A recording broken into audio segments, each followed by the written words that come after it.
appreciate. You heard recently, Landa. We heard recently, Landa, that they're going to put basketball courts in high street. Recently, we heard about that. Instead we develop tennis. I mean, I thought, even tennis, that's a tennis area, all right? And develop that place, for example, a number of people have met from the ship, in Dominica. Where can I play tennis? Where can I play tennis? It's an international sport. And it's sad, very, very sad. We have produced Landa, which some very good tennis players in Dominica. It is sad that today, that to me as if that thing don't exist anymore in Dominica. Very unfortunate. But Huh? very unfortunate. But during this first part of the program, a current issue I want us to discuss is the current situation of water and electricity in Dominica.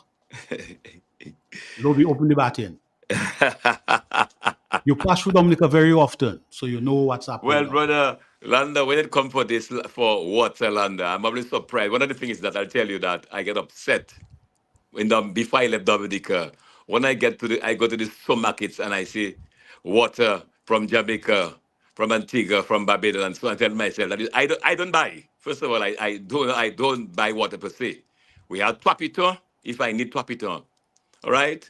But it is sad if that country, no matter what you talk about CARICOM, it is sad that we have to be selling water from Antigua, and what we have as recycled water, we can go back. It's ridiculous. It is sad. I mean to say, look, when I heard about the increase of 15%, when last Landa workers in this country got a 15% increase in salary? The ministers and the prime minister got more than 15% recently. I know. Yeah, it's very unfortunate. The water situation in Dominica, because I believe Dominica is blessed with a lot of water. Of course. There's continuous flow of water into the sea. There must be a cost of managing the water system. But of course. However, we had working capital, the CBI funds, where the government could, through the WASCO, get involved in bottling water. Lobby made that point earlier on. We're importing water, a variety of water, into Dominica, importing plastic bottles, where the government could have used the WASCO as its agent. It may be for another entrepreneur, it may be Twapito, and we bring the water to a new level where we can fit the local market and start looking at the foreign market. But now in Dominica, the land of a lot of water, we are importing a variety of different water. Each supermarket brings in its own variety of water. Where are we going with that? And moreover, when you look at our beer, Lou Beer, where is Lou Beer manufactured? St. Vincent. We import Lou Beer from St. Vincent. Where are the soft drinks manufactured? Grenada. St. Lucia, Lobby, St. Lucia. St. Lucia. In St. Lucia. These are water-based products. Why can't we use that resource, that rich resource that we have, that water that we have, to facilitate the development of those products? And also, Lobby, before you come in there, and also, we could look for niche markets in China. The Chinese boat brings down stuff to Dominica. What goes back up? We can look to see if there's a niche market for us in water. We have water in Dominica. The fountain, what you took on that, brother? Yes, no, I mean, it is, I think it's a bigger problem of lack of management. The fact that locals are paying so much for water in a land of water is a problem in itself. And it has to do with the fact that this resource has not been properly managed. At the very least, locals their water rates should be subsidized to the extent that even the water company should have been exporting, making a lot of money that way, so that they would not have to depend necessarily on the local consumers. People should be paid a basic rate, just if you like, a kind of token rate for water in Dominica, given the amount we have and given the quantities that we have. That should be a token rate. But you can only do that if the resource is properly managed, if the company itself is engaged in bulk water exports, and if you're making money that way, then you can get to subsidize the local. But now you have, what is really happening is that the population, the local population, are the ones who are paying for water. And that to me is one problem. The other problem that the guys have probably correctly pointed out is the importation of bottled water into Dominica. When we have the best water, I think probably Fiji may be better than ours, but we should be right up there in terms of the quality of that water product. And the fact that we have to be importing, again, goes down to management, it goes down to a failure to really take care of that particular resource. And bear in mind, the world, every single person in this world, now and forevermore, is going to depend upon water. So we have a resource that goes to the sustenance of humanity itself, and yet we have issues, being able to regulate it, being able to sustain it. At the end of the day, our local consumers are paying more and more for the water, and that to me is really unfair. Yeah, I agree with you. I look. Sometimes I'm asking myself, what is wrong with us? What is wrong with us? Ruby, just 1 minute. We have a caller. Just 1 minute, please. Yeah. Yeah, gentlemen. Yeah, go ahead. Go ahead, please. Good night.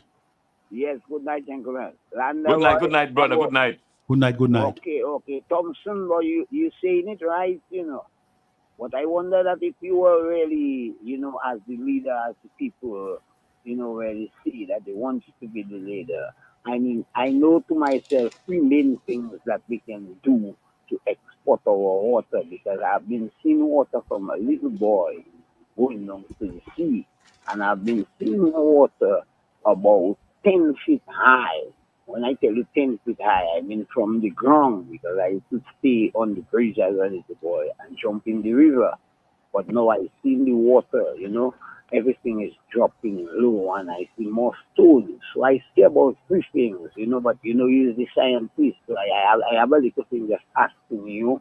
Now we'll understand. I'll say 2 more or whatever. What would you really do with our water if you get in position tomorrow or tonight? Just hold that thought for me. Okay, thank you very much, caller. Thank you very much. Thank you very much. Hold on, Mr. Lander. Let's go a little thing. Now, Mr. Lander. Yes. You hear the story now. We have so much water. You understand? That every time I travel from north, south, east, and west with my cargo, I see even maybe a tower pipe pitching out how much gallons of water. And no matter if I report it to somebody, report it, never fix. Now I see now Dowasco saying they need funds, right, to pay because they are on the expense. Yes. So they raise whatever. So the poor man have to pay.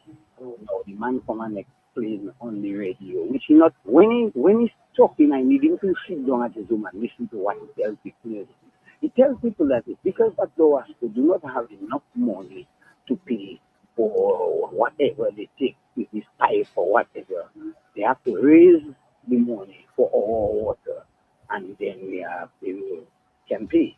But the other, so many little islands on the other side that DSF can come together and just buy a little boat, and that bringing in water every month, and the people, St. Thomas, wherever.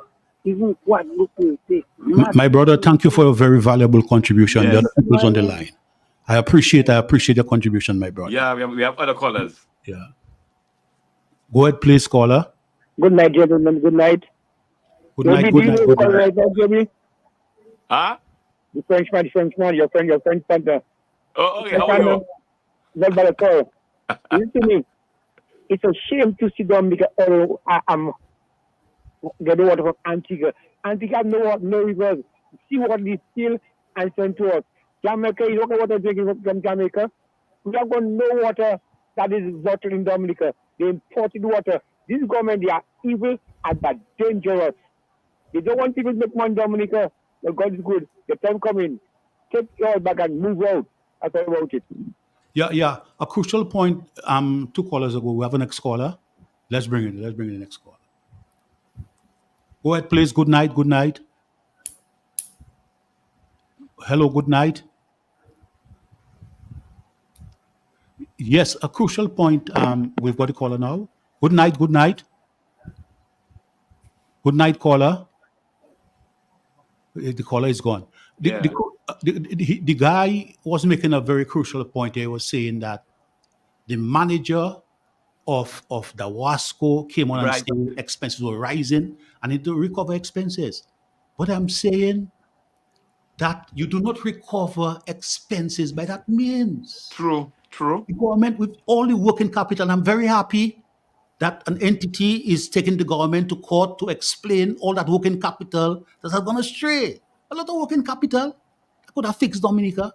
With all that working capital, the government, through the WASCO, could be involved in the bottled water industry sufficiently to take care of the expenses of the WASCO versus the cost to us, the cost of doing business in Dominica. Not only water, electricity is going through the roof.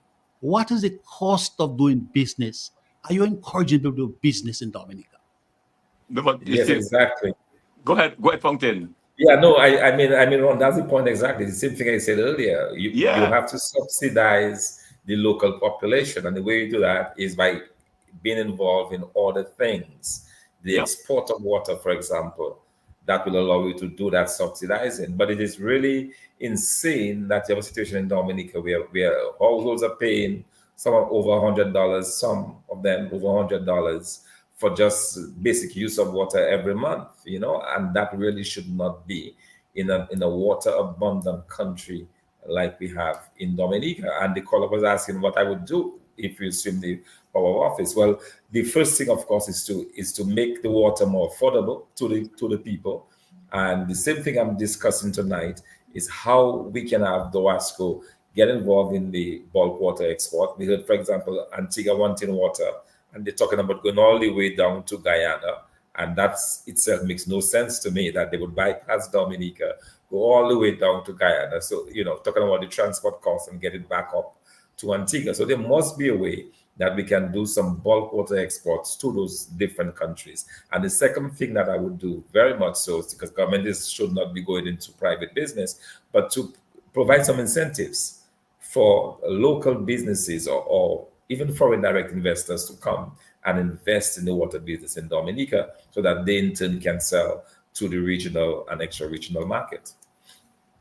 But you see, gentlemen, the problem is it is sad, gentlemen, that what we're talking about right now should never be happening, never, if this CBI funds were managed properly.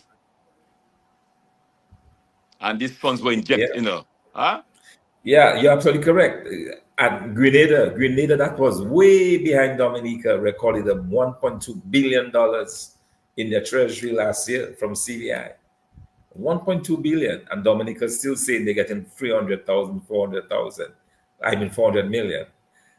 So it tells you that something is drastically wrong with the way we've handled those resources in Dominica. No, but if you look back where we were 20 years, let's go back 20 years ago, Landa. We had Kubuli, we had the Sidring, you had Coca-Cola, you had Juicy, just in the things we had, and we have lost all these things. For now, we have lost all these things. We have lost them. It is sad. Yeah. We had them. Yeah, good point. These are things that we lost. Water-based products. Water-based products that we've lost. So you look. Instead of attracting more, instead of bringing in more water-based products, we're losing what we have. And Ron, you talked about electricity as well. Yeah, hydro. That's what hydro first before we go to the other area, the geothermal area, because these are the two areas I would like us to look at tonight, because those two areas are increasing the cost of doing business. Of course. And people doing business will pass on the cost to persons. If they cannot absorb it, they will stop doing business. What's going to happen? But do you think that it was a wise thing to invest that huge sum of money, almost about 46 million now, into this geothermal? Not even a Baba Lena have seen like that up to now. No, that is bad. To me, the only way geothermal could be profitable to Dominica is if we had an export component. If, as the initial plans were, to export the power to Guadeloupe and Martinique, yes. But just for the needs of the 60,000 people in Dominica, complete waste of money, complete waste of resources. You cannot do it in a way to reduce the cost of operations, you reduce the cost of electricity in Dominica. You can have the But there are appropriate cheaper ways. There are appropriate cheaper compromise. means. There are cheaper means. That's cheaper and less risk. Because of the usage, I think we use, because of the amount of power that we use in Dominica, we can do it more cheaply. Geothermal, really, if you're going to develop geothermal, is for much How much money broader has been spent so far? Dr. Fountain, do you have an idea of the amount of money that's been spent so far? It's in the tens of millions of dollars. It's in the tens of millions. I think the last estimate I heard was something like $30-something million. It is significant. It is a significant cost that have gone into that, as we call sunk costs. That is money that you're not going to recover, that have been put into this. And at the end of the day, I think we're going to get a very, very small transmission.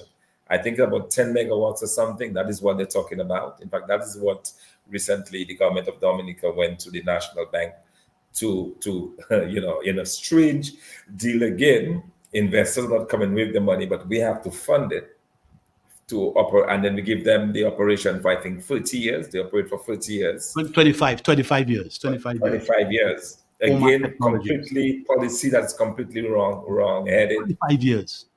completely wrong, and at the end of the day, you get very little out of it.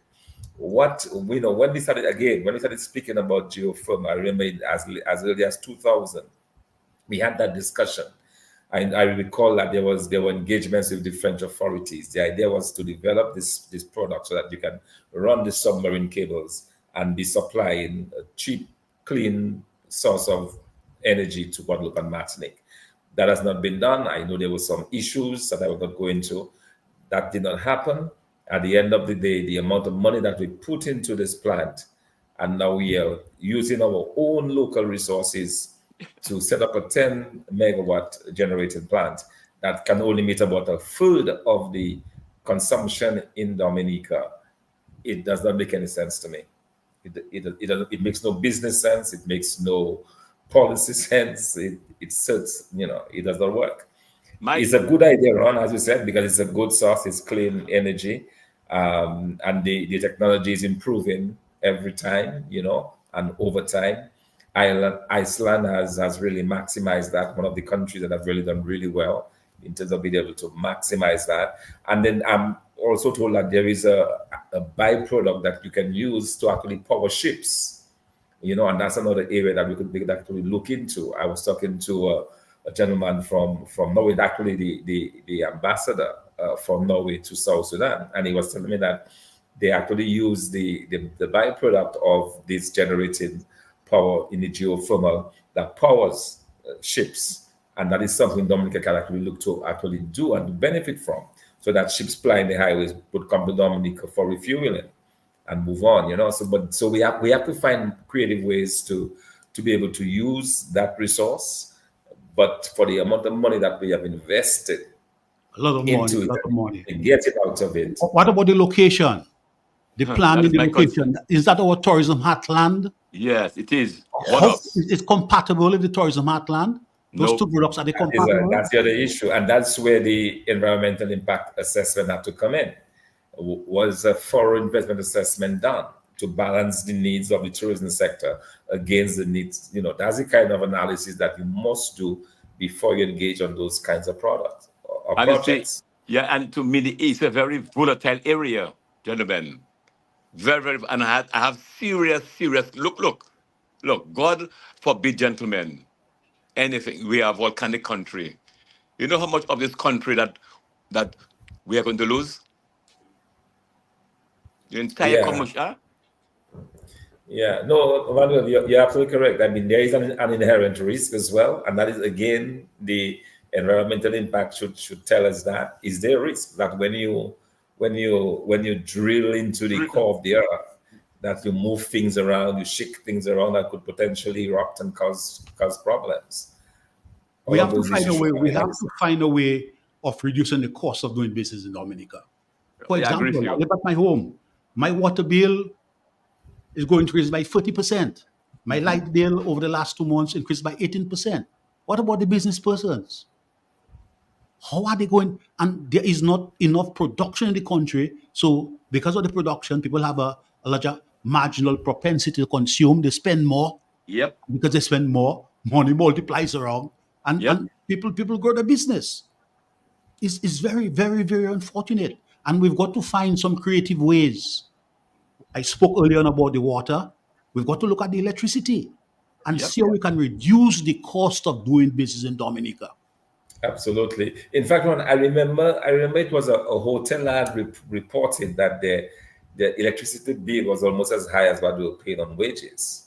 And that it was mind blowing. That it was so high because they have to run the AC systems and so on. For the day and all that. But it is really a huge cost, and small businesses suffer as a result, because if you have for example, if you're going to go into processing and you have to be using some machinery that is using electricity, that can drive up your costs and even put you out of business. So I agree with Ron. We absolutely have to look at this. Can we produce cheaper electricity in Dominica? Electricity is high right now because we are still using probably 65% still coming from consuming petrol, Fuel, yeah. diesel. We spoke about water earlier on. The relationship between the water industry and the electricity industry. What about hydroelectricity? Hydro is a cheap. You could do micro hydro projects, Yep. for the country and combine them into one grid. So you don't even have to use. We have those high rates in Dominica because we are using predominantly diesel to run those turbines, and that is where the problem is. But you see, gentlemen, it is sad, very sad, gentlemen, that in 2024, you have that same discussion we had years ago. Yes. Huh? No, seriously, we should never be talking. We should be talking about the benefits, what we have benefited from what you have just said a while ago, dear. Lobie, I always try to be very honest with you. I'm a man with a lot of experience and knowledge. I know. And I tried my best to make my contribution. But the brothers didn't want me around. And they went know. around. They went around, limited politicians with their loyalists, and they have not delivered. What are we producing in Dominica? Production is the key. Whenever you have a country, production is the key from engine of growth in the country. What are we producing? What are we producing in agriculture? What's our main agricultural export? In tourism, cruise tourism, steel tourism. What are we? Where are we going? In manufacturing. Where are we going in manufacturing? In agro-processing. We had some powerful agro-processors around, and Mr. Nassif, rest in peace, Mr. Nassif made a very good contribution to agro-processing in Dominica coconut products. This was very, very good. And we need to look at those other areas. We need to look at those areas where we can add value. We can grow the economy. But guys, you sell a passport, you make easy money. That money you make, use that working capital, invested in areas that will make more money for you. It's so unfortunate. We have a caller there. We've got Donnie Robinson. Donnie Robinson. Good night, Donnie. Good night, guys. How are you? Good night. Thompson is with me and Lobie. We know the kind of value that you always add to the program. How you doing? Good night. It's always a pleasure to participate. I'm doing well, thanks. So first of all, Donnie, if you can just tell us about the local basketball, the current leagues going on, the teams that are excelling, the outstanding players, Yeah. So yeah, we into our fifth week or so into the league. So far, we still have the usual top 3 or 4 teams in the Premier Divisions. We have the Falcons Sports Club still unbeaten, Blazers Sports Club still unbeaten, and then you have the 767 Dominators and the young team from the BA Sharks from Ben Zanzibar that just moved into the Premier League, running into the 4th spot. So that's for the Premier Division. If you go down to Division 1, you have a couple of new teams. You have the Peace Sports Club doing well. We have some West Coast ballers doing well also. And we have a couple new teams that are, still haven't won a game, but making a good account of themselves. Teams like Point Michel, like Maho, and those teams. So the participation is there. Donny, are you suggesting that we've got reasonable playing facilities all over Dominica? No. So how are the teams emerging? I think what it is, we have more people starting to show interest, especially since we started, brought basketball back a little bit last year, and most of those guys from the communities that were playing out, a little outside, kind of bringing it back to the villages. We still have a few villages like Marigot and Portsmouth and maybe Granby to a certain extent that is, in our opinion, underrepresented. But I think it's a little more than the facilities. I think that could be even improved, but it's more about a little more participation, I would say. Okay, so what are the leading teams now? What are the leading teams in each of the division? In the Premier Division, there's only two unbeaten teams. That's Falcons, who are the reigning champions, and Blazers. Tell us exactly the areas they are from. Let's big up the areas they are from. Yeah. Falcons is from Pichley, the Pichley Falcons. Dr. Darrow Pichley Falcons. They are unbeaten. They are still, again, as I said, the defending champions. Then you have the Detroit Blazers, which is from the Massac area, unbeaten and on top of the table because we played one more game than Falcons so far. So yeah, these are the two unbeaten teams, and for the past couple of years, the two stronger teams. We still have a few teams looking closely behind. We have the 767 Dominators, as I said before, and the BA Sharks, which are the teams that came up. It is the team that came up from the Division 1 last year to Premier. So it's getting a little crowded at the top, but halfway through the league, you can pretty much differentiate the top four from the balance. Yeah. Yes, it's great to see that the teams from the South are still doing well. I remember years ago we used to have the Granby team that was a very Bata Pros. Bata Pros, right. So it's good to see that the Pichley guys are keeping it up. But I was just curious though, Donny, which of the teams this year you find that already looking as probably the most improved team that has made some significant progress compared to last year? Well, I'll start with Division 1. In Division 1, you have a couple of teams that stand out. You have the team from the West Coast Ballers, which actually, in my opinion, stands out as really showing some improvement. They are currently topping their division. They have a pretty young coach. They're showing some good structural development there. You still have the usual suspects that are actually, still showing some development because they're beating teams by bigger margins. Like again, Falcons, second division team showing some good prospects.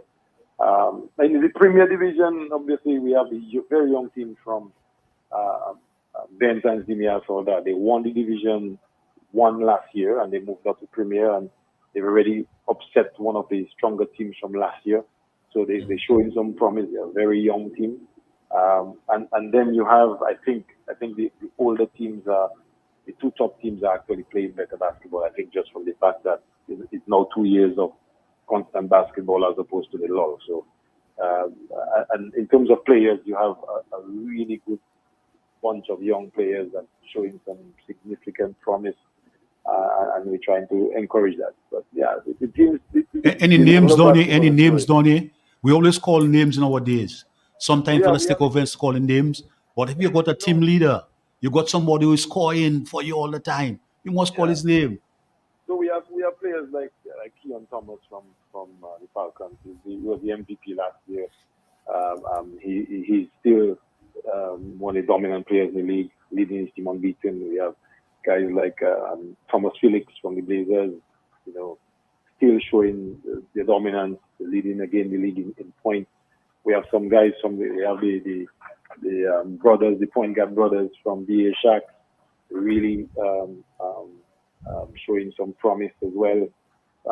So it's like I said, it's a crop that we maybe have about 10 or 15 guys around the same age group going up for the inter-school competition and stuff that are starting to show some really. Jamal, a young guy from Marigot, showing some good promise. Although Margaret doesn't have a team, he's still in the league and showing some good promise. So we have a good, I would say, a good crop of young guys coming through, and some old guys that are still holding their own. For the young guys who are showing good talent, are you developing programs to ensure that they reinforce that talent that they're exhibiting right now? Well, yeah, outside of the school tournament, what we have really is our national league, which we try to put. But one thing we've done differently this year, and I know somebody like Lobby can attest to that, is for this year we had a training squad for a national squad for about 30 players and more. And half of that was from Division 1 young players. So we're trying to give them the exposure, to the level that we're looking at from a national standpoint. We have encouraging the younger teams to play more among themselves. They are grouping the Division 1 in different groups. So the good young players can play against people their age and better and try to show their dominance.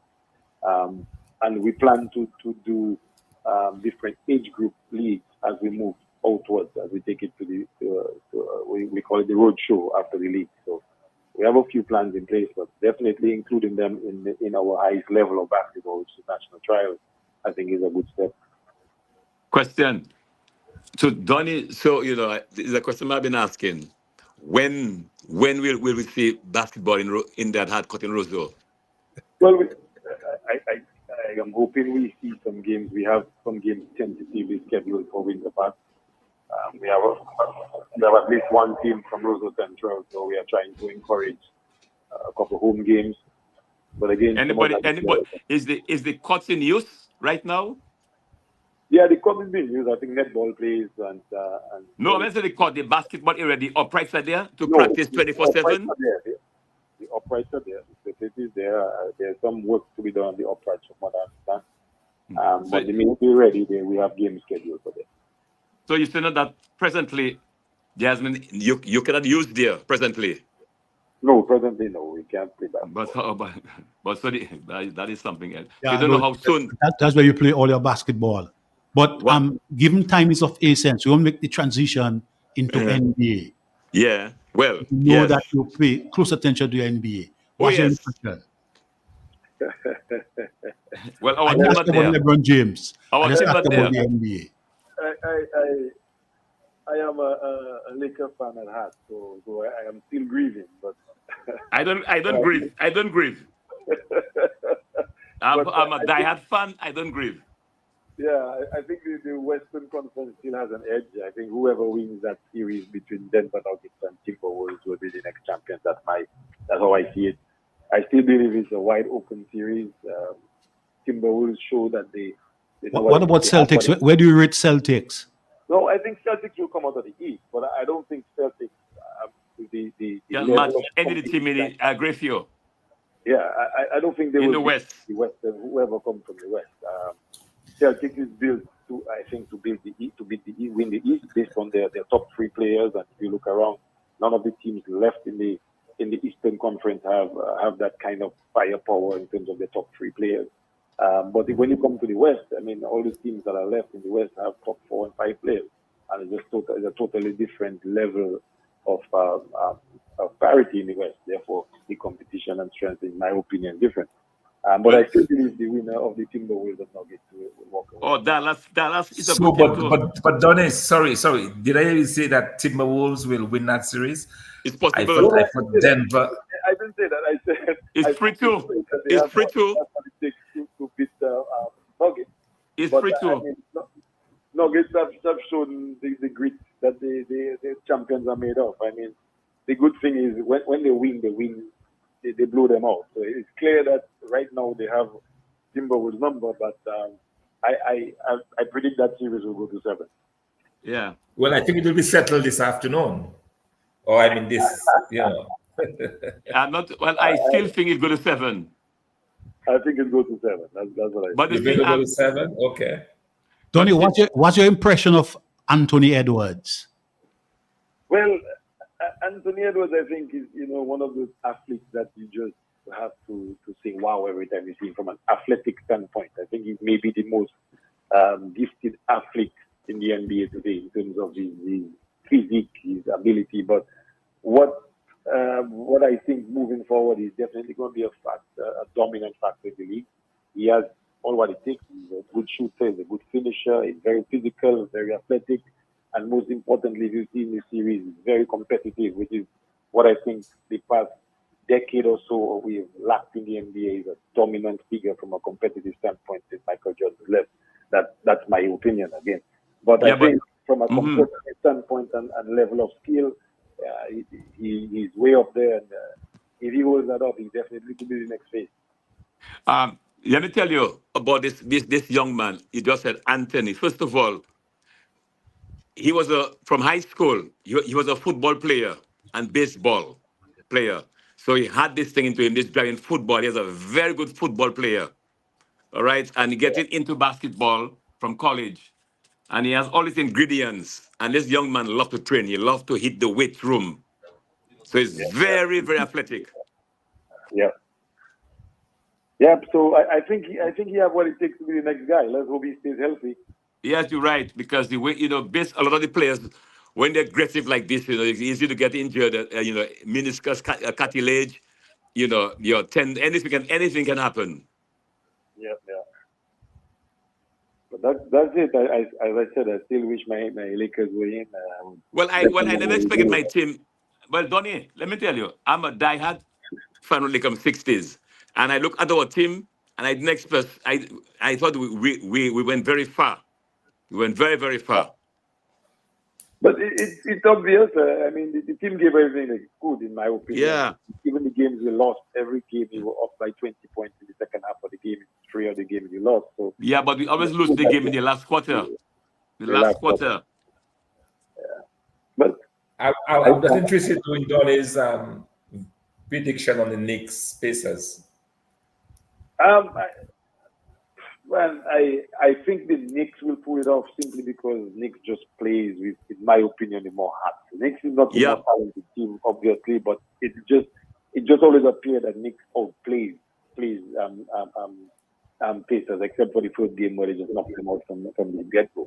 They just seem to want it more, and they have a lot more physical players and a lot more athletic players.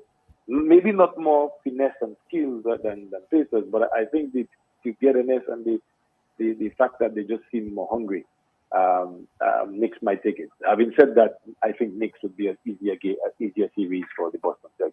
But that's the Excellent. But the Knicks have heart here. They have pride. Yeah. And they don't go down. They don't go down like that. Yeah. Anytime your best player is your smallest player, that tells you the heart of your team. Yeah, remember of John. Remember, John Starks. Yep. But I'm not a Knickerbocker at heart. So, but I still love their heart and their tenacity during the game. They never give up. Yeah. Because at home, I know the Knicks fans are not easy. Thank you very much, Donnie. Thank you very much. All the best. You're always high quality contribution. We always look forward to it. All the best, Anytime, my brother. Gentlemen. All right, Appreciate good. you.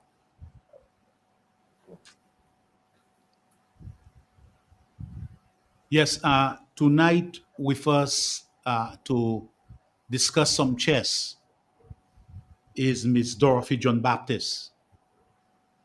I'm of the firm opinion that, and I discussed that with the executive of the chess organization, that our senior sports people, there should be a chess program organized for them.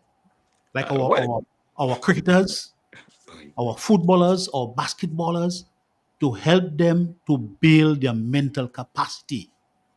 Talent is not only all now. How you manage your talent is very, very important, What's up with it? And tonight, Lobby, we have with us Miss Dorothy John Baptist. I know she'll comment on that. But she's going to tell us about what's happening locally with chess and what may be happening regionally or internationally with chess. Miss Dorothy John Baptist. Thank you so much for having me. Yes, so I'm Dorothy John Baptist, PRO of the Dominica Chess Federation. So our federation started up late 2021, and what we have been up to in the few years that we've been in existence is we've been pretty much fulfilling our mandate, which is to showcase the game of chess on the island of Dominica. And we're doing so by allowing opportunities for all chess players to improve their chess playing at all levels. So we've been doing so by holding national tournaments. We've had one in 2022, we had one last year, and we've had the first phase of the one for 2024. We've been holding open tournaments, and we have recently started up engaging more women in the game of chess. So we've had a female tournament, female only players tournament. We had one in November of last year. And what we've been doing is allowing for those who participate in these tournaments to be able to take their game to the next level. So, for example, the open tournament that we had late last year, the top two players and also the top two players of the women's tournament were able to represent Dominica at the. Can you call the names? Yes. So we had Nigel Francis and Nicholas Goldberg. Which They school? were the top two of the open tournament that we held November last year, and the top two players from the women's tournament also held in November last year were let me see if I get their names. Zaidu Henry and a young girl. She attends the convent high school. Ayani Kazimi. You may know her brother from another sport. I So from tennis, those were cycling. Sorry, cycling. cycling, correct. So those four members of our federation who performed very well at those tournaments were able to represent Dominica at the CARICOM Games, which are held in Guyana. So we're preparing our all players on the island who are, willing to come forward and participate in the tournaments that we're holding. We're allowing them to improve their skills and to have a chance to represent Dominica. So this is what we've been up to. We've also, something that we're very, very much excited about is that we were able to hold an inter-schools tournament. The first phase of it was held in February this year. We had the finals in March of this year, and 7 secondary schools participated in this inter-schools tournament. Emerging on top, first place went to St. Mary's Academy. Alma Mater. Yes, the second place went to the Isaiah Thomas Secondary, and the third place went to Orion Academy. So the youngsters have been excited. They've been playing, they've been practicing. What we've done over the past year is that we have sought to revamp chess clubs in schools that already had chess clubs, and we have implemented clubs in schools that had no chess clubs existing. We've been giving out chess sets, timers, the clocks used in the tournaments, and we've been giving tutoring where necessary, and the youngsters have responded well, and these are going to be the future GMs. So we are very excited about helping them along and ensuring that chess becomes a game in Dominica. This is what we've been doing. Yeah. Well. First of all, I'm very happy the inclusion of the secondary schools. In any Yes. sport you have, their youth, that is the backbone. That's a nursery. Very, very important. And my alma mater, I know, have been very involved in chess for a very long time. St. Mary's Academy. So, and I'm very happy that the sport is still alive at the school. And that even when I heard about the number of secondary schools that took part, I said, wow, very, very great. Thumbs up for your association. Thank you, and we continue. We've had other programs. For example, we actually went to Chances. We partnered with the Be More Foundation, and we went to the Chances. The home for the underprivileged children, and we showed them the game of chess, and we helped them to set up online chess accounts, and they've been playing. We've also had we've tried to promote the game outside. We've played chess on the promenade, chess in the streets. Sometimes it's a bit slow in catching on, but we're getting there. And we're just hoping to prepare our players. We're right now preparing for the 45th Chess Olympiad, which is going to be held in Budapest in September of this year. So we're How does one having qualify? Question: How does uh-huh. one qualify for that competition? Right. So the national tournament, which actually the finals of the national tournament, which is going to be held on starting May 30th. It's going to go on for a few days. the top 5 players from that national tournament are going to be the ones to represent Dominica at the 45th Chess Olympiad.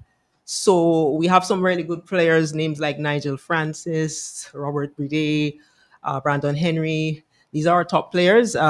We also have Jones Murphy coming from Yes, overseas. Jones Murphy. Right. Will he be performing locally?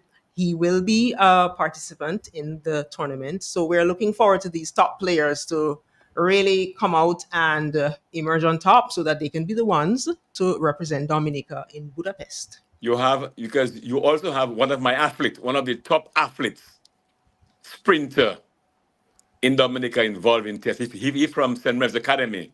He has been very much involved in chess. That is Michel Davis. Oh, Mitch. Oh, yes, right. I didn't realize he was a sprinter. Oh, yes, absolutely. Mitchell is also in fact, he's one of those who qualified to go on to the finals. Right, I know. One of yeah, he used to be involved in 10, Absolutely. He's in as well. He's in as well in the finals. Yeah. So we're looking forward to that, definitely.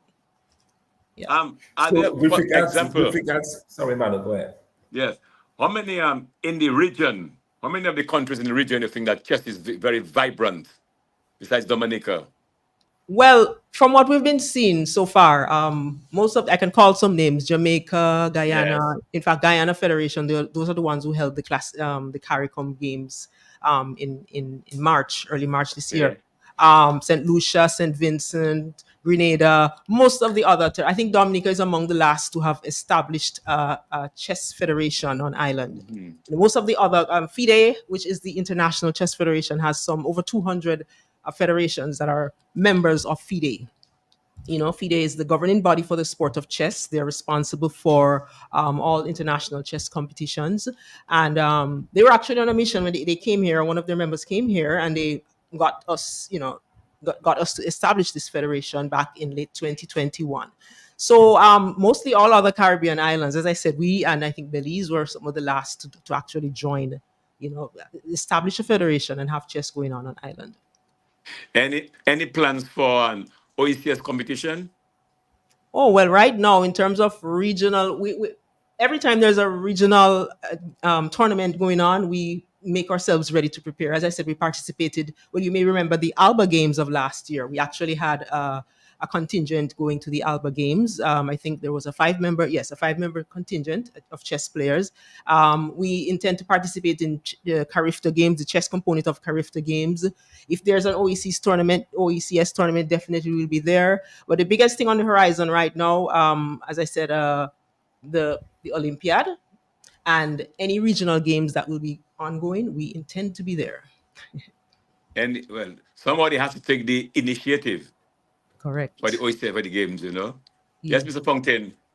Yes, no. In terms of and it's good to have you with us tonight, and I'm very excited to hear the strides that chess is making, and the fact that you're introducing it to the schools, doing it at chances and so on, and really getting it up. And I absolutely love the idea of taking it out on the streets. I mean, for those of us who've been to New York, we know that, we see that chess been played in the parks and so on, and people gather around. It's a great way to get the interest and so on going. But in terms of your national competition that you're having, tell us a little bit more about it in terms of the timing and whether or not it is open to the public that can come in and view the competition that's taking place. Okay, so the finals of the national competition, as I said, are going to be held starting May 30th. So we're having we're going to have one round each evening from 5:30 p.m. It's going to be held at the Dominica State College. There's a room there which they've graciously allowed us to use. And members of the public who would like to watch the game, sure, they're welcome. You can come and you can have a look. We start at about 5:30 p.m. in the evenings. So there's one round each evening from the 30th. I think we take a break on the 31st. We continue on June 1, June 2, and on the Saturday, there's going to be like 2 games. When there's a weekend, we have more rounds, and there are a total of 9 rounds. And yes, the public is, if you're so inclined, you may come and have a look. It's always, if you know about chess, it's always fascinating to watch the players move and strategize. And yeah, so time controls for those games are going to be 90 plus 30. That's an hour and a half of game playing plus 30 seconds increment for each move that the player makes. So it's classical style chess, the long form of the game. You really have a lot of thinking, that is the plan. for the Are you final. are you a strong player? I would not say that. I just love the game because I started playing very late when I was a teenager. So I just You're love still it. young. You're still young. Oh, thank you so much for saying that. I enjoy the game thoroughly, and I wouldn't say I'm a great competitor, but I love it. I'll play it every day. Yeah. Yeah. Yes, it was a So pleasure. are you competing then? You're competing. No. I intend to participate in the women's tournament, which is also being held on the 30th of May. So we So have simultaneously. right. I'm glad you mentioned that because I should have mentioned we are having our membership is about 50 and less than a quarter of that is female. So we're trying to attract more women to the sport, absolutely. And I'm doing so by leading by example. So I will be participating in the women's tournament. So we have the women's tournament also going on. We have the open tournament and women's tournament. And I'm encouraging ladies out there who play chess, it's not too late to register. You may register by calling 285-4500 or going to our Facebook page, Dominica Chess Federation, or you can shoot us an email at dominicachessfederation@gmail.com. So by all means, ladies, come out. We're having a female tournament starting on the 30th of May. It's going to go on for a few days as well. So I'm looking forward to that. Yes, thank you very much, Ms. John Baptist. Very That good. was a very good representation of chess tonight. Mr. Larry Thomas knew exactly what he was about. He told me that he would have represented. Say good night to him. And we look forward to your further participation and updating, especially our friend, Mr. Murphy Thompson. Mr. Murphy is coming Yes, to I'm so Oh, excited. yes. I will get to see him. Yeah, I will get to see him as well Yeah. after Very many brilliant. years. I'm really excited about that. My good friend told me he was coming. Mathsman.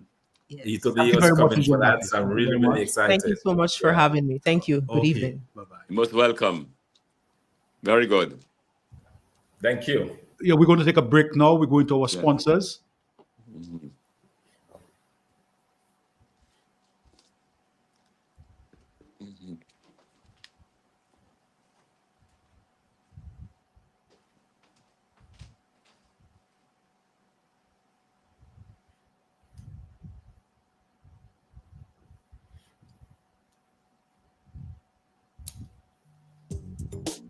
Rudolph Thomas Enterprise in Portsmouth, your suppliers of building materials and hardware products.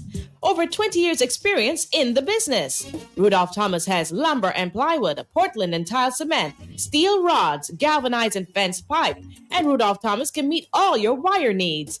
Galvanized roofing sheets, doors, windows, toilet sets, face basins, and bidets. PVC piping, fittings, and lattice. Check out Rudolph Thomas for ceramic and vinyl floor and wall tiles, nails, nuts and bolts, paint and painting supplies. And check out their line of electrical and hand tools. And Rudolph Thomas is your one-stop shop for hard-to-find items like fiberglass mat and fiberglass resin and welding rods. Go now to Rudolph Thomas on 1240 Bay Street in Portsmouth.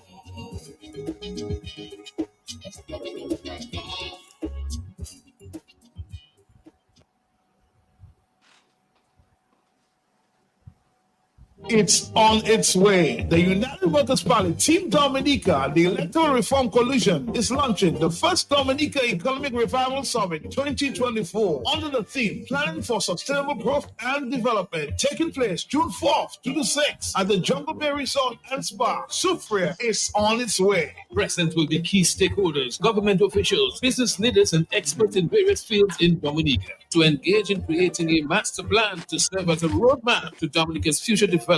Healthy talk, lively debate in agriculture, manufacturing, tourism, agribusiness, renewable energy, construction, and the blue and green economy. It's on its way June 4th to the 6th. You don't want to miss the first Dominica Economic Revival Summit, which will begin on June 4th, the 4th until the 6th, where 9 outstanding Dominicans will be honored and awarded at the grand opening dinner and award ceremony on Tuesday, 4th June. $250. This will be followed by Dominica Economic Revival Summit on Wednesday and Thursday, 5th and 6th, from 9 a.m. to 4:30 p.m. Secure dinner tickets in person with Mr. Nicholas George at 285-5585. Seats at this economic revival will be limited, so don't delay. Now it's time to restart, kickstart, and jumpstart Dominica's economy. Restore and rescue Dominica's economy. When you want the best, what you do? Shop at SCS. Better than the rest. Go shop at SCS. And they all compare. Shop at SCS. You get more for less. Shop at SCS. Shop at SCS. Yeah. Shop at SCS. Shop at SCS. What they say? Shop at SCS. SCS family, customer friendly. With free locations, it's so convenient. And our prices, they are the nicest. Madam and Miss, that's where you belong. Oh, tell your mama, tell your papa, shop at SCS. Tell your son and your daughter, shop at SCS. Auntie, nene, and cousin, friend, open power, all of them. Grandma, grandpa, couple, neighbor, girlfriend, boyfriend, side, what? Shop at SCS. Shop at SCS. Shop at SCS. Shop at SCS. Check us out at Pottersville, High Street, and Downtown Rosa.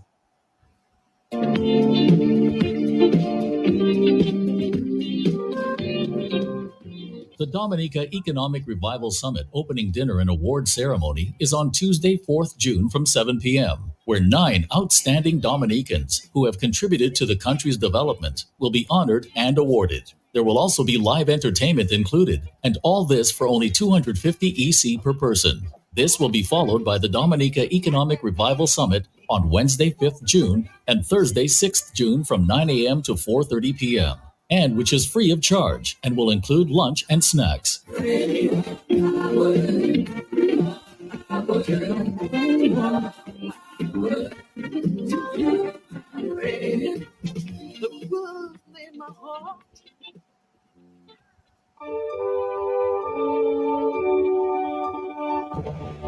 Dominica, it's on its way. I'm pleased to announce that plans are going exceptionally well for the hosting of the first ever Dominica Economic Revival Summit that is scheduled for June 4th to 6th at the Jungle Bay Resort in Soufriere. Come help us kickstart, restart, and jumpstart Dominica's economy.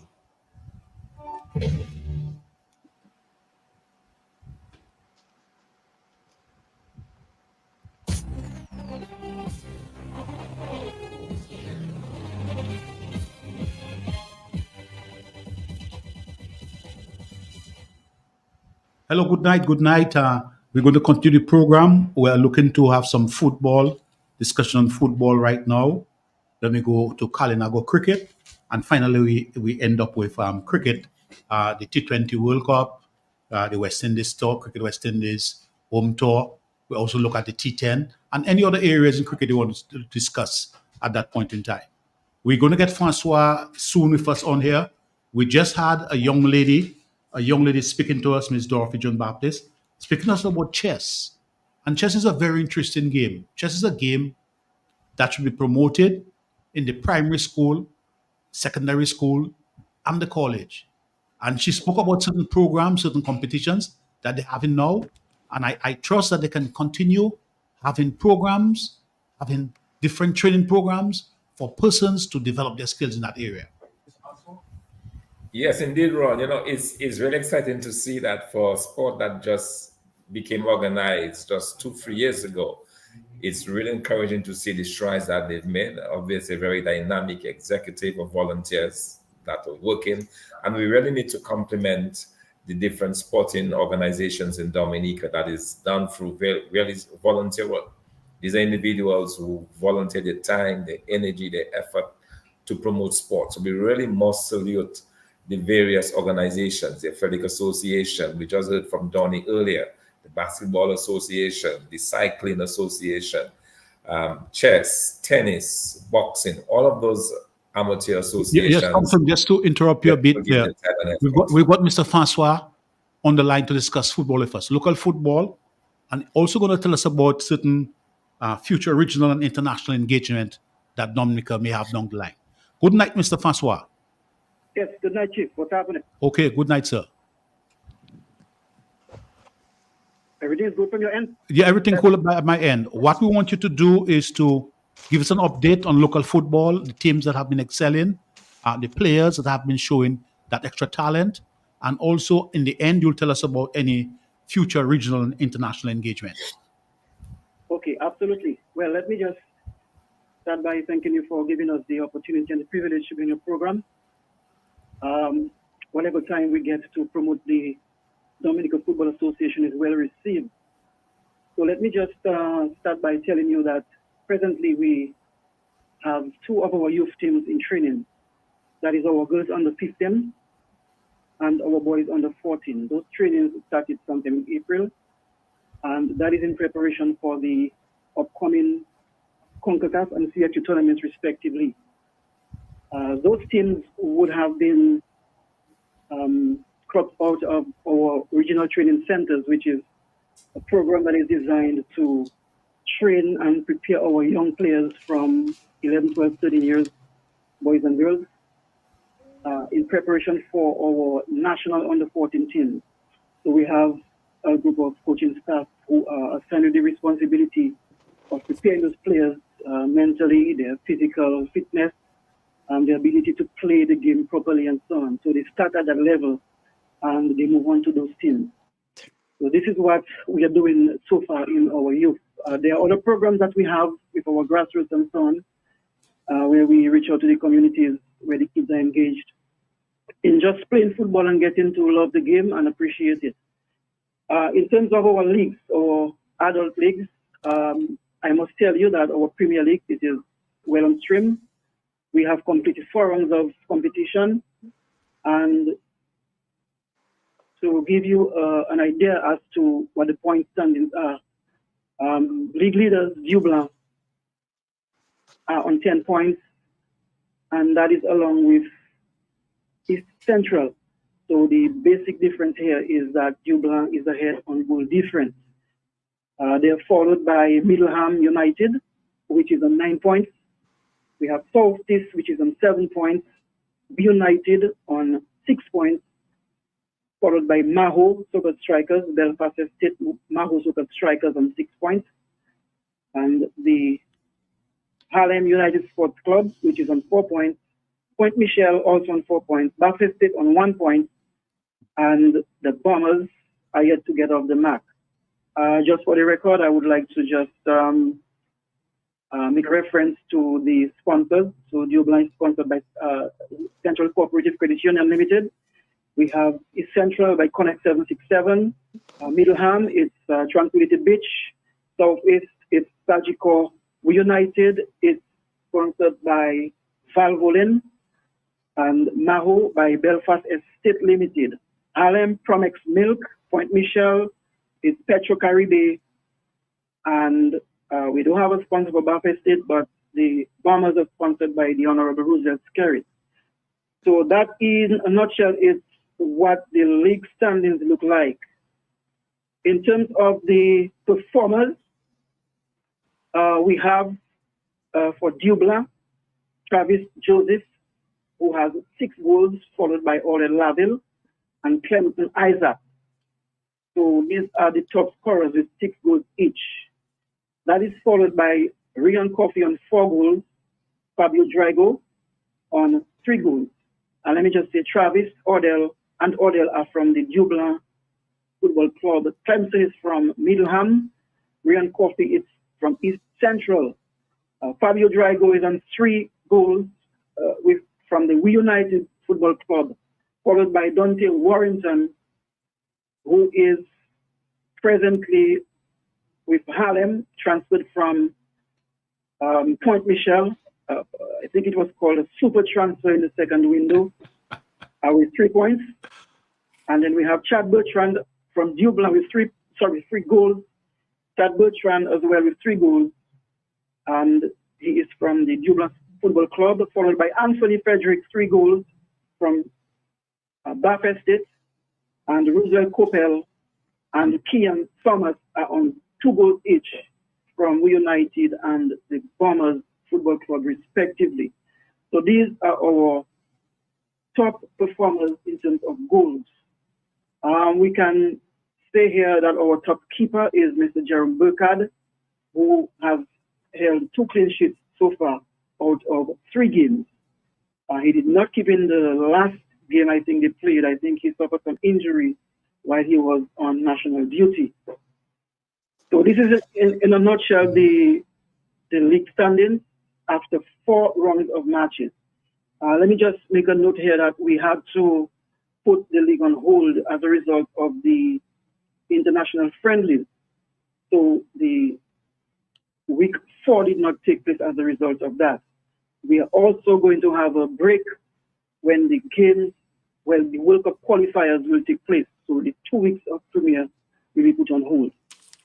That is as it relates to the Premier League.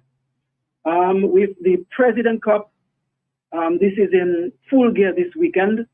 We were supposed to have the game, the round of 16 matches completing on the last weekend. However, because of the national duties, we had to pull off some of the matches.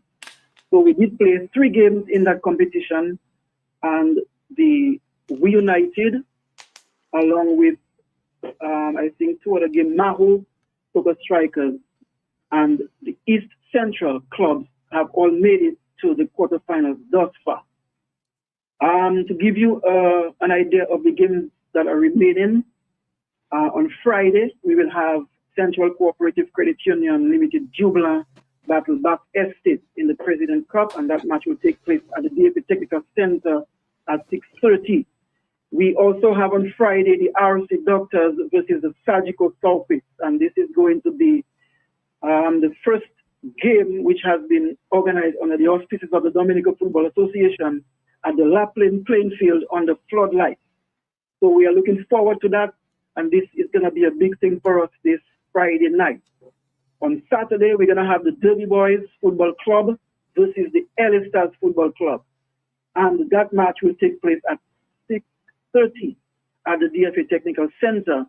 And on Sunday, we have the Rosas Carrot Bombers Football Club versus the All Saints Football Club, and that game is at the Benjamin Park at 6 o'clock. So these are the games we have in the President Cup round of 16.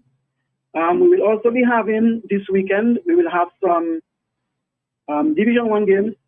So St. Joseph's played Exodus last night. Exodus were triumphant over the St. Joseph's LFC, 1-0.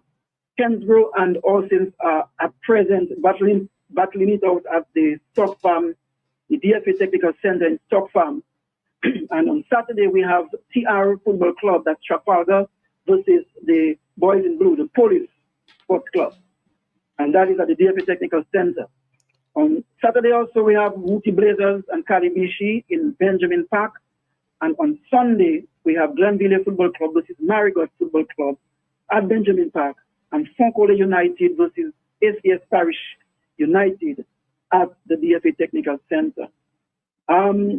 For the Division 1, in Group A, because the Division 1 has been organized in 3 groups, we have Groups A, B, and C. So Group A, Exodus leads with 6 points. And in Group B, we have DS Football Club from Point Michel. And in Group C, we have the Mighty Avengers Football Club. So that, in a nutshell, is what our leagues look like at present. Hopefully, we should resume our Premier League next weekend, and then we have the break again for the World Cup qualifiers. Question, Landa. There is last week the PRO, we told him that we understood there is this game with Jamaica on the 9th. There's some other activity. What can you tell us about that? There's a clash. What can you tell us about that? What I can tell you, sir, is that the event which was planned for the forecourt at the stadium was postponed as a result of the World Cup qualifier, because it would not be possible to host the game with an adjacent event. So that was put on hold. Okay. Okay. If I could on the qualifiers, since we're talking about the qualifiers, we know that we play Guatemala on the 5th of June and then Jamaica on the 9th. Can you just explain to our listeners how the qualifier works in terms of how it is done? Is it that the winner of the group, or is that free in the group? How is that arranged?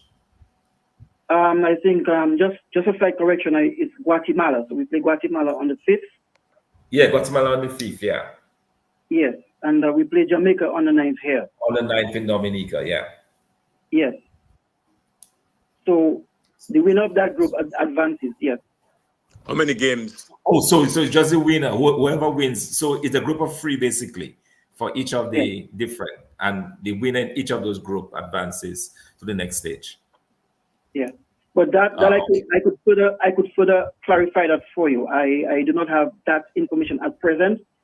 I don't want to tell you anything off my head now. I could further clarify that and provide you with some more accurate information on that next week, hopefully. Okay, that's great, because I know this is only 3 teams. I was wondering how they, how it was. Yeah, but it'd be good for us to know. So if if we have to win that group to move forward, or if you come up second, or if the second place, the highest second place, or whatever. Yeah, so that would be good information for us to have. Yes, absolutely. Yeah. So even as we're on the World Cup qualifier, the game is tallied for the Windsor Park Sports Stadium, and that is on Sunday, the 9th of June. It's at 3 p.m. So we are encouraging all individuals to come. Bring your nanny, bring your auntie, come to the stadium, come and support good football. Our guys have been in intense training in preparation for those games. We are seeking to provide them with as much time as possible to complete their training exercises that will get them physically and mentally ready for the game. In terms of the ticket prices, we have already put the prices at $25 for adults and $15 for children 15 and under. So it is reasonable. It's a good price. We're hoping that persons can patronize and we can fill the stadium, because we want to make a big noise for Dominica. It's a while we have not received a home game, and the opportunity has presented itself. So we want to embrace that. Question to you, Mr. Francois, on training. Training. The game is at is at 3 o'clock, as you said. And you said that the guys are in the training. I am hoping that the training itself is being arranged where they can be training like during maybe 4 o'clock, if it's 3 o'clock, 4 o'clock, 12 on weekends, where they have to get accustomed to the time of day. Yeah, absolutely. This is why I made mention earlier to we providing the team with as much needed time as possible. One of the things we are looking to do is to get them to focus fully on preparation instead of having the players be engaged in other activity like work and so on. And then they have to come to the training. So yes, the sessions are going to be organized in a manner that will prepare our players for the conditions that the game will present on that day of competition. Because what you have just said there about having the players focus, the game will be on a Sunday. Will they be in camp a week before? Yeah, this is why I said we will be providing them with the resources that they need, whether it is time off from work, whether it is to put them in an environment that will prepare them for the game. The FA will go at length to ensure that the team will be adequately prepared for that event. Okay. That was a very good contribution from you. Appreciate that a lot, and we'll be in contact with you. Have a good night, sir. All right, Chief. Thank you very much for having us. Landa.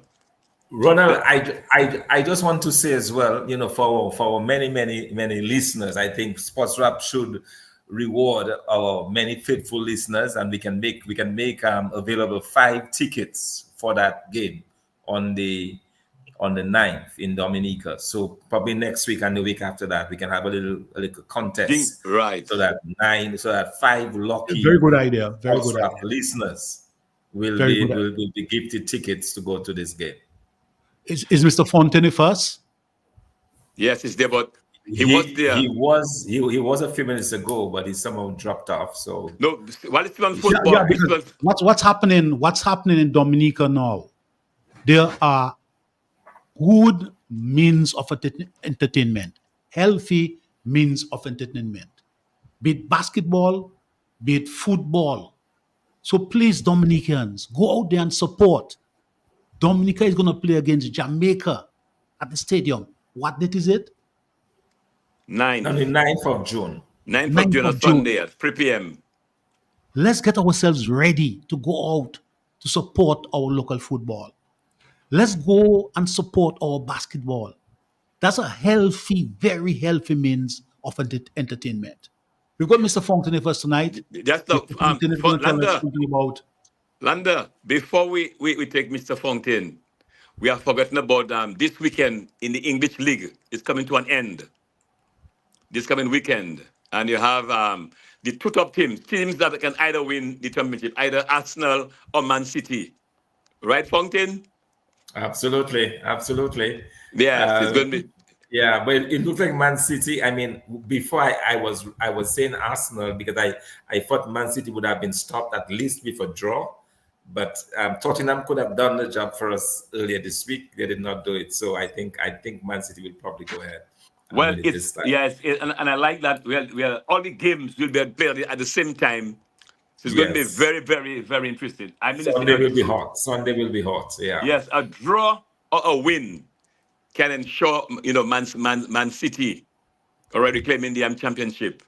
But again, in football, anything is possible. And also do not forget. Also, we have you have the top 4 and the last 4 going into the European League. Okay, Lobby, thanks for that information. We've got Mr. Fountain, Mr. Israel Fountain, with us on the line. He's going to update us on the Calignago Cricket League, update us on the league, the outstanding players, and recently players who have roots in the Calignago territory, like Captain Hodge, Benjamin, Tyson has been excelling in cricket, making the Winter Islands team. Recently, we heard about a young Fountain on the 14. So, Mr. Fountain, Israel Fountain, is that your relative? You're muted. You're muted. You need to unmute. You're muted. You're muted. Good. Yes, he is. He's the grandson of Gracien Fountain from La Plaine. Thompson should know him very well. Yes, I do. But a pleasant good evening to all of you, the panel, Thompson, Manu, Landa. I ain't see Sibo tonight. He's on external mission. Okay, good. Well, a pleasant good night to all of you and all the diehard fans of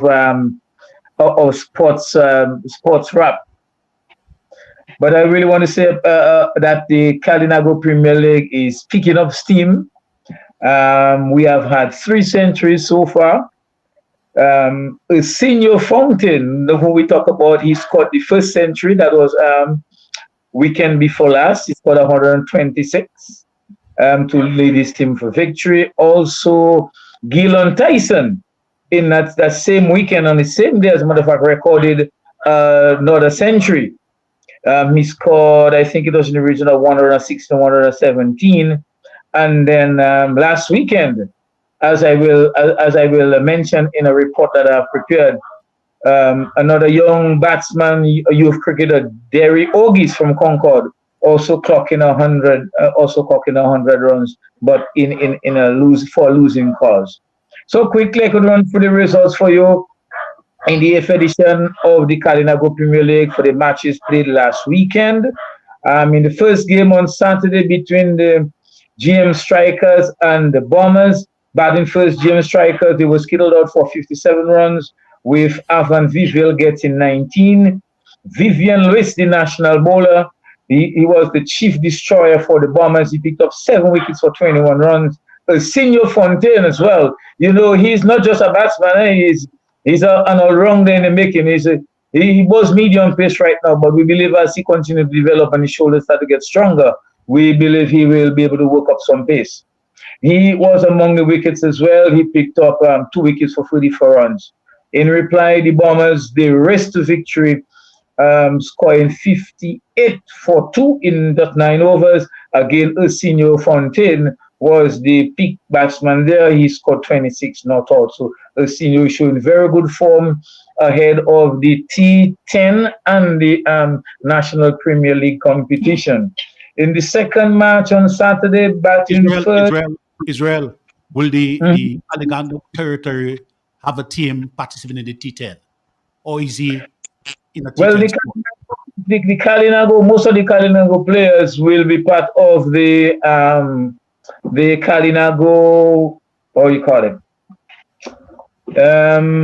That franchise team that is led by Gian Benjamin. Tyson's on that team too? Is Tyson on that team? The Barana Ote Warriors, sorry. Yes. All right. Most of them, they will be part, some of them will be part of the Barana Ote Warriors. Yes, definitely. But what most about Calvin Hodge? Is Calvin Hodge in Dominica right now participating in the competition? Calvin is out of state on West Indies duty. Okay. And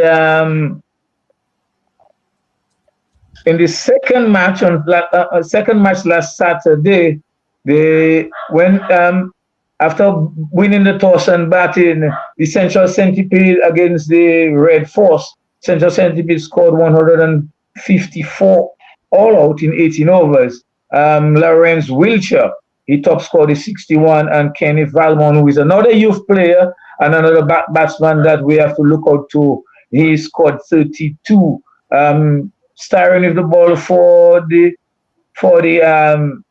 Seneca Red Force, we had Ken Pidaro. He took 6 wickets for 22 runs. But in reply, the Central Centipedes, they could only reach 58 runs all out in 16 overs. Vince Darrow got 24 and Nashon Bellot got 18. Dylan John was the pick of the bowlers for the Red Force. He picked up 4 wickets for 10 runs. Ryan Williams also picked up 2 for 28. Red Force won that match by 96 runs. On Saturday, the first encounter was between Gian Benjamin's team, that is the PR or the Point Ridge Thunder Kings. They posted 124 all out in 18 overs against the Underminers. Michael Joseph top scored the 27 and Casimir Benjamin 18.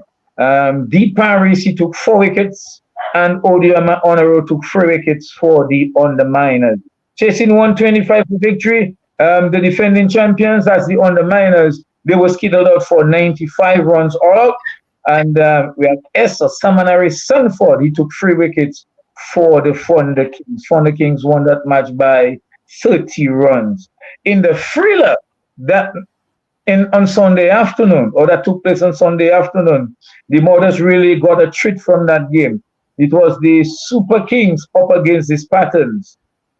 But that game ended in a little controversy due to bad light, when bad light stopped play. Derry Ogis, that's when he scored the 100. He scored 113, and he took his team to 219 for 6 in their 20 overs. Shervin Dorset, former national youth cricketer, also scored 57. Kyron Phillip, he took 3 for 32 for the Spartans. In pursuit of the 220 for victory, the Spartans got to 207 for 5 in 18 overs when bad light stopped play. Gillan Tyson, he followed his century the weekend before with another brilliant innings of 61, and Kyron Phillip chipped in with 59. Derry Ogis, he picked up 2 wickets for 37 runs for the Concord Super Kings. The Spartans won that match by 22 runs on the Duckworth with Louis Mefford. That's the report for last weekend, folks. As we see, quite a few fellas coming to the fore. Bowlers are taking wickets and batsmen are scoring runs. But it's not just about cricket. It's not just about scoring the runs and taking wickets, but also is the atmosphere, the camaraderie. And for the past 4 weekends, Jolly John have been packed with patrons from all over the island. People come from Roseau, from Granby, and all over to support the sport.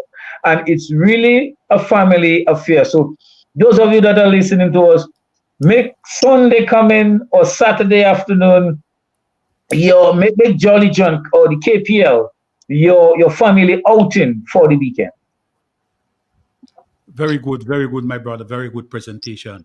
In terms, go ahead. Before we go further, I just wanted to give the matches, or you want to take it last? The upcoming matches. Yes. You can give the upcoming matches for this weekend. Okay. So this weekend we have 4 matches. On Saturday, the 18th of May, the Power Punchers will clash against the Bombers, and the Underminers will seek to undermine the Red Force. That's at 2 p.m. And on Sunday, the James Strikers will come up against the Spartans at 10, and Concord Super Kings, they will do battle against the PR Fonda Kings at 2 p.m. But very importantly, I want to send out a message to the team, the captains and their team, is that the Kalinago Sports Association, because of what happened last week and we ran out of time and the game couldn't finish, simply because matches started, teams arrived late and the matches started late, we are instituting penalties for teams that show up late for the matches. So you may well bowl 20 overs, but you may get less overs to bowl depending on the amount of time that the amount of time that you are late. That's very good. You've got to find ways of instilling discipline and getting people to do the right things at the right time. But I'm very impressed hearing what's happening, especially the players that are emerging from the Kalinago League.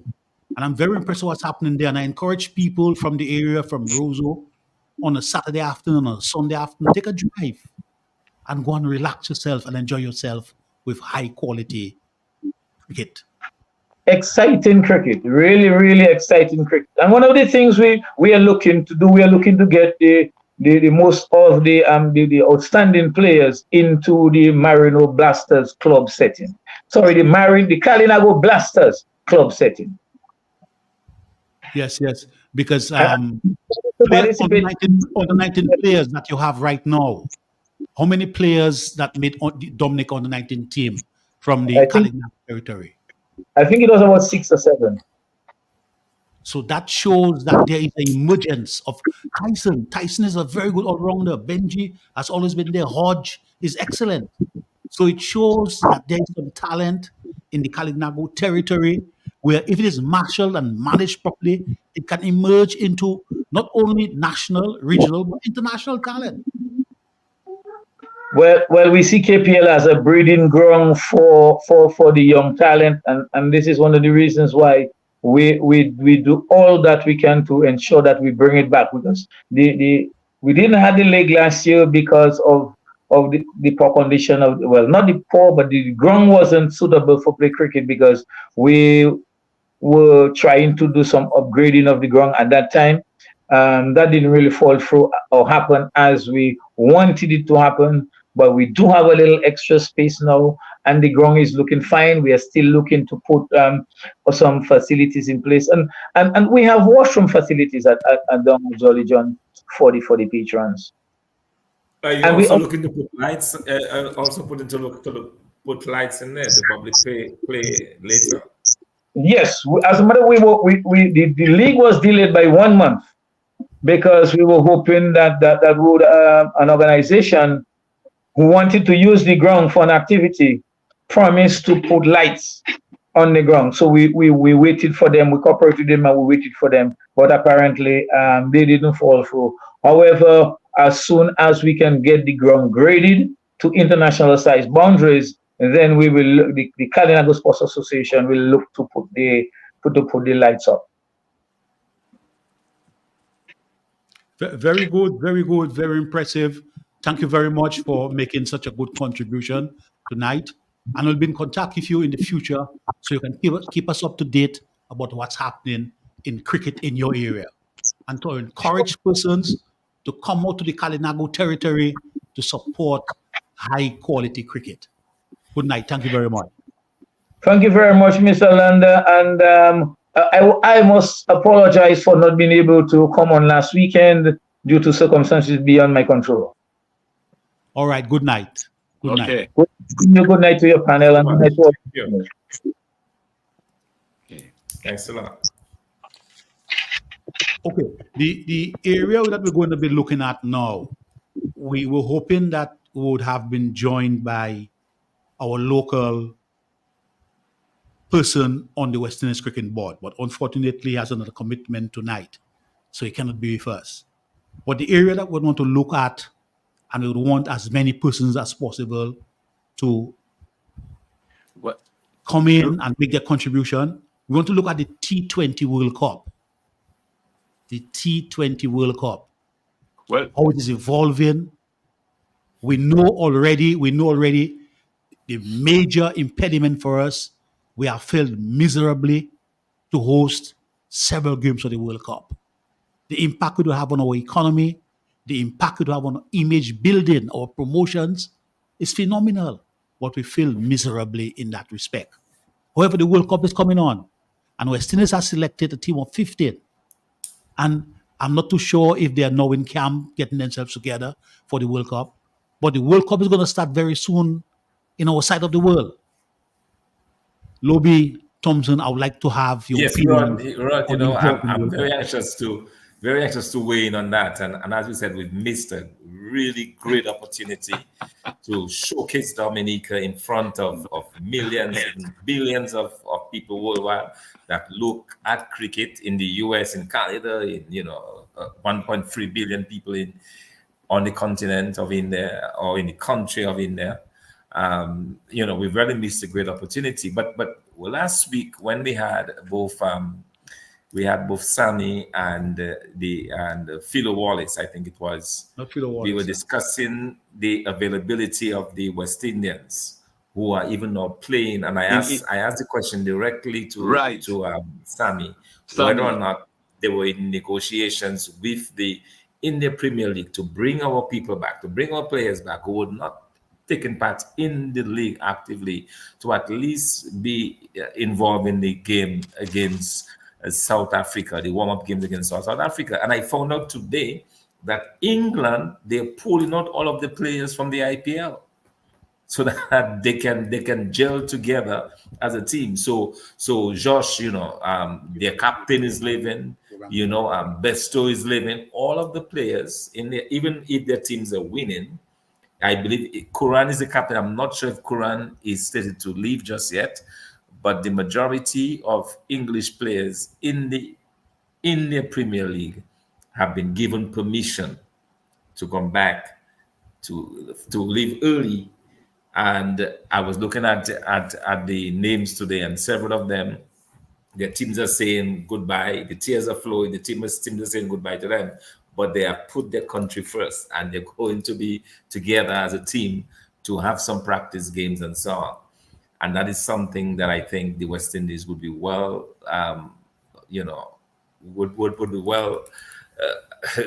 be better for if they were able to do the same thing, get those players, especially those who are not playing, Alzarri Joseph and the others, to come back so that they can contribute and be together as a team, play a couple warm-up games together to help us as we go forward.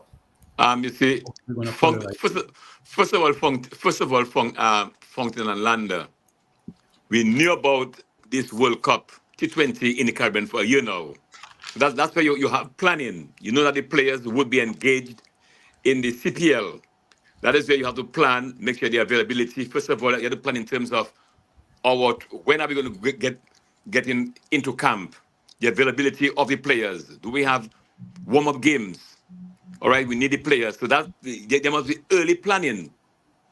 All right. So as far as you can see, we have just fallen short. But I have one concern. I have Fountain and Landa is Alzarri Joseph, who has been with us cricket in T20, in ODI, and Test cricket. And if I am telling that he has not stepped up. He has not been looking at as our frontline bowler. He's very expensive in T20. Do you think he's been overworked?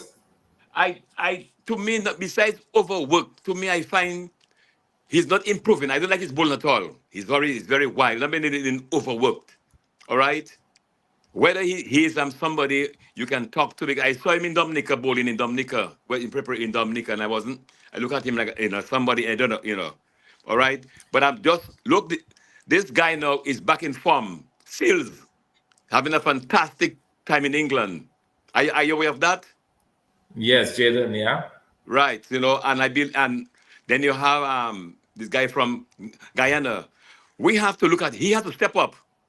But I guess what Alzarri has going for him is the experience, and we really need that experience. But experience, he's the more experienced bowler that we have.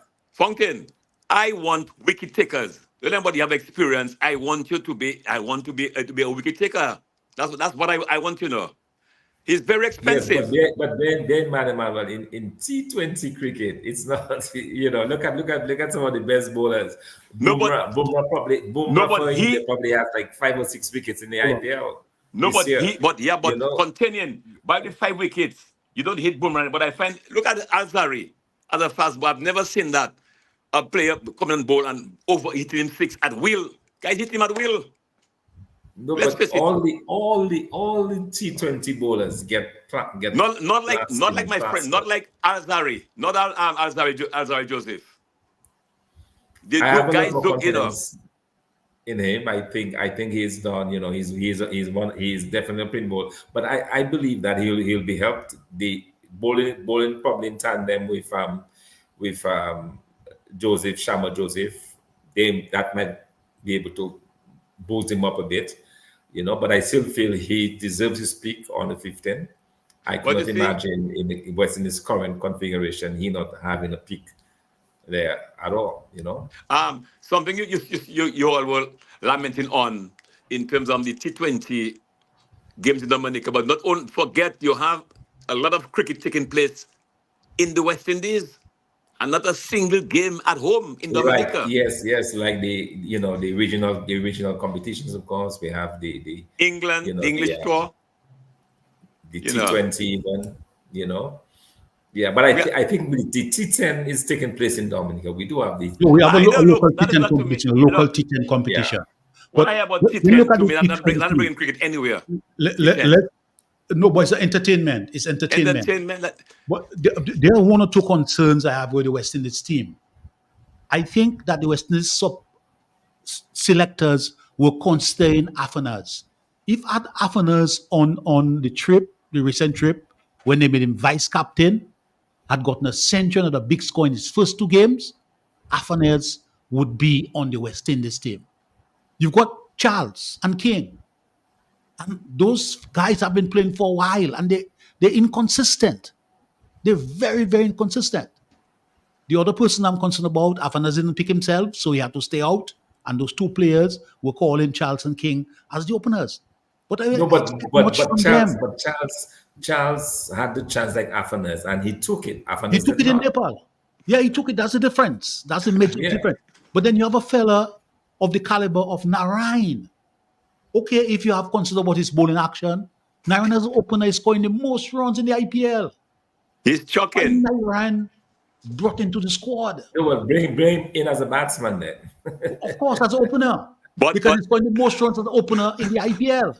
Yeah, look at the record there. Then you have that brother there, Holder.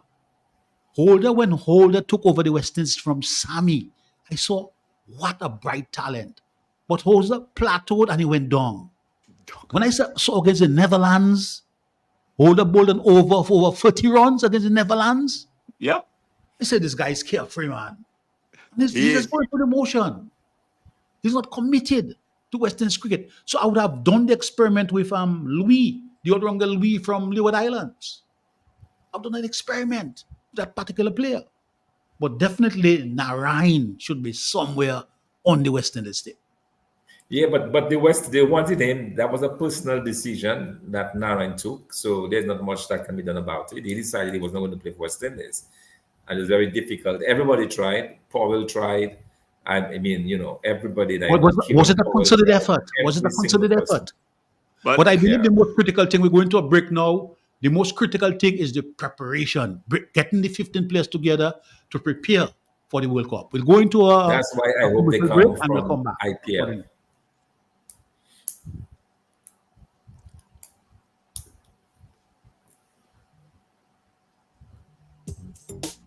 Rudolph Thomas Enterprise in Portsmouth, your suppliers of building materials and hardware products.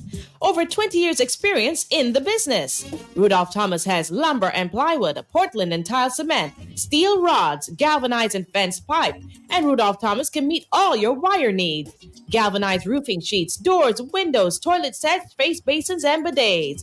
PVC piping, fittings, and lattice. Check out Rudolph Thomas for ceramic and vinyl floor and wall tiles, nails, nuts and bolts, paint and painting supplies. And check out their line of electrical and hand tools. And Rudolph Thomas is your one-stop shop for hard-to-find items like fiberglass mat and fiberglass resin and welding rods. Go now to Rudolph Thomas on 1240 Bay Street in Portsmouth.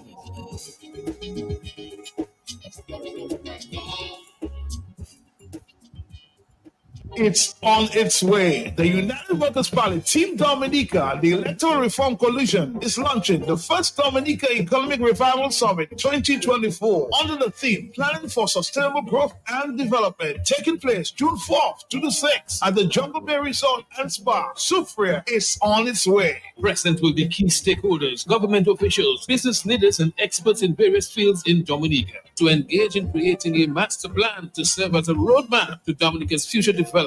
Healthy talk, lively debate in agriculture, manufacturing, tourism, agribusiness, renewable energy, construction, and the blue and green economy. It's on its way June 4th to the 6th. You don't want to miss the first Dominica Economic Revival Summit, which will begin on June 4th, the 4th until the 6th, where 9 outstanding Dominicans will be honored and awarded at the grand opening dinner and award ceremony on Tuesday, 4th June, $250. This will be followed by Dominica Economic Revival Summit on Wednesday and Thursday, 5th and 6th, from 9 a.m. to 4:30 p.m. Secure dinner tickets in person with Mr. Nicholas George at 285-5585. Seats at this economic revival will be limited, so don't delay. Now it's time to restart, kickstart, and jumpstart Dominica's economy. Restore and rescue Dominica's economy. When you want the best, what you do? Shop at SCS. Better than the rest. Go shop at SCS.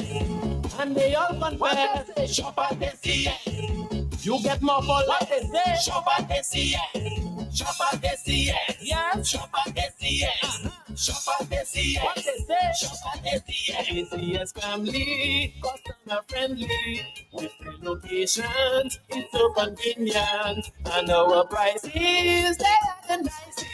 Madam, that's where you belong.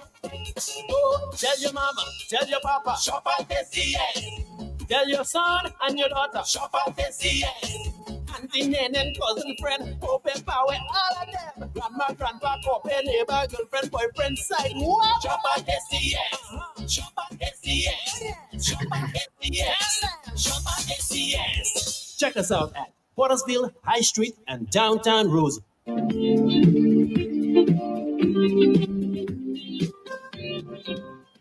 The Dominica Economic Revival Summit opening dinner and award ceremony is on Tuesday, 4th June from 7 p.m., where 9 outstanding Dominicans who have contributed to the country's development will be honored and awarded. There will also be live entertainment included, and all this for only $250 EC per person. This will be followed by the Dominica Economic Revival Summit on Wednesday, 5th June and Thursday, 6th June from 9 a.m. to 4:30 p.m., and which is free of charge and will include lunch and snacks.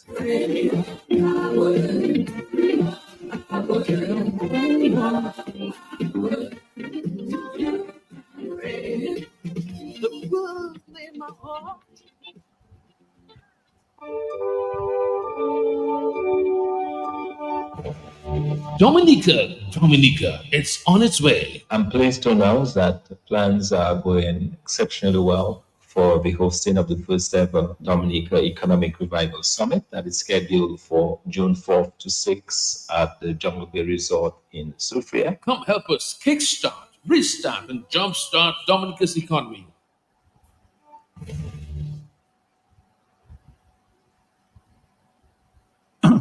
Good night again. Welcome back, everybody, to Sports Wrap. We're going to look at another component of the local international cricket in the West Indies. We first of all were very unfortunate as a jurisdiction to miss out on the T20 World Cup. 4 games were scheduled for Dominica, but we missed that out. However, we need to look forward. And when we look forward in the Cricket West Indies 2024 home series, there is not one game scheduled for Dominica. Why is there a game in Dominica? We normally support cricket with some huge crowds, bigger crowds than other jurisdictions. We are very much involved in cricket. Why don't we have at least one international game in 2024 after we missed out on the World Cup to have one at least international game in Dominica? Yes, and bear in mind, we have South Africa in the West Indies next year. We have South Africa going forward. We have South Africa, we have England, and then we have Bangladesh. And none of those games are scheduled for Dominica. We have Jamaica, Trinidad, Guyana, Antigua, Barbados, St. Lucia, St. Kitts, St. Vincent, and nothing in it for Dominica. We were told the reason why they did not book Dominica for anything up to December is because Dominica is still preparing its grounds. And that's the reason that was given. But we don't have anything for the home series scheduled for 2024, which is really a crying shame for us in Dominica. No, but it shows us as management poor planning. What are we doing? Poor planning. I'm just, gentlemen, I'm just sitting here. I'm just telling myself, when did this thing end? When did it end?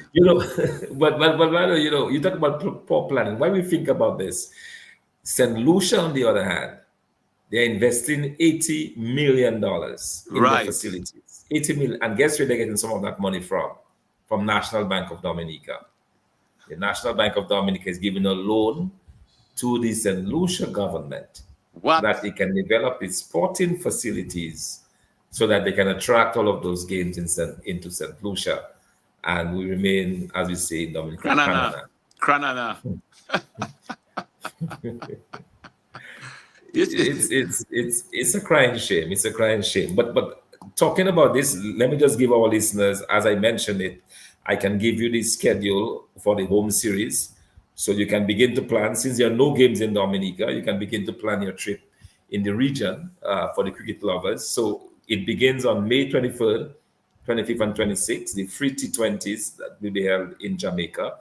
Then in August 7 to 11, we have the first of 2 tests against South Africa.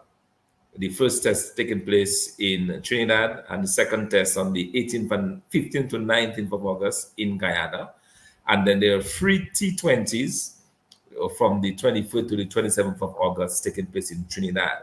So these are high quality games we're going to have in the Caribbean, South Africa in the West Indies. And then we have England in the West Indies. Of course, West Indies goes to England in July, but they're coming to the West Indies in October and November to the 2nd. They have the first and the second ODI that will be in Antigua.